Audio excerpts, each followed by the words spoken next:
नमस्कार, आपण पाहत आहोत प्रतिदिन वार्ता आवाज जनतेचा। पूर्णा नगरपालिकेचा गलथान कारभार। अस्वच्छतेमुळे विद्यार्थ्यांना शाळेत जाण्यासाठी करावी लागते कसरत।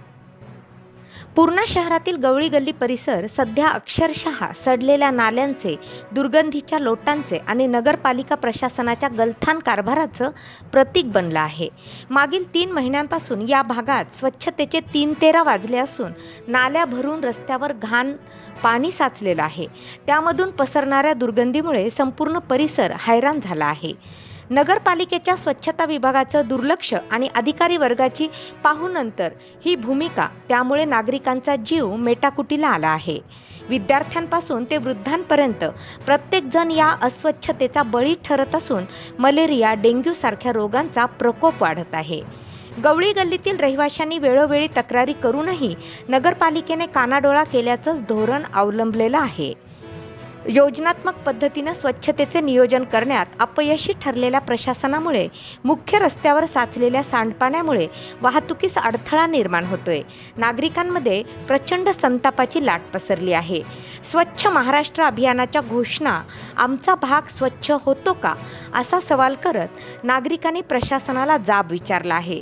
नगरपालिकेअंतर्गत लाखो रुपयांचं स्वच्छतेचं टेंडर देऊन सुद्धा नेहमी स्वच्छता केली जात नाही। यामुळे प्रभागातील नागरिकांना अस्वच्छतेमुळे त्यांचं आरोग्य धोक्यात येत आहे। जिल्हाधिकारी यांनी याकडे तात्काळ लक्ष देण्याची मागणी परिसरातील नागरिकांसह महिलांनी केली आहे। पूर्णा प्रतिनिधी मनोज भुजबळ। चाऊन मोठे व्हायले आणि आम्हाला काय की पाण्यात ठेवायले।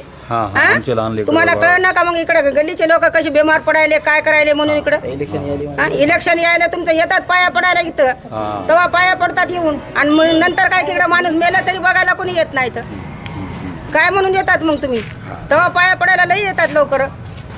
आता या इलेक्शनाला कोणी इकडे गल्लीचे कोणीतरी एक वोटिंग तुम्हाला पडेल का बघा, मग 4 गल्लीचे वोटिंग कोणाला तुम्हाला देणार नाही। काय ढवळ येतं इथं आमच्या गल्लीत। हा नाली प्रश्न असून या नालीमध्ये आतापर्यंत झालेली कोंडी, आतापर्यंत होणारा लोकांना त्रास, याच्यापासून लेकरा बाळांना होणारा जो त्रास, त्याच्यापासून बचाव करण्याकरता शासनाने याच्याकडे लक्ष करून या पाण्याचा काहीतरी मार्ग काढून पब्लिकला एकमेव त्या गोष्टीपासून सुविधा द्यावी हीच माझी विनंती। गाड्या घंटागाडी असूनही आम्ही नगरपालिकामध्ये निवेदन दिलेलं आहे। घंटागाडी वेळोवेळेस, एक दिवस नाही, दररोज नाही, आम्हाला 3 दिवस आड एक तरी गाडी असायला पाहिजे। आम्ही असं निवेदन बी सांगितलं होतं, पण आमचं काही निवेदन स्वीकारलं गेलं नाही। घंटागाडी येत नाही, कचरा काढत नाही, नाल्या काढायला कोणी येत नाही।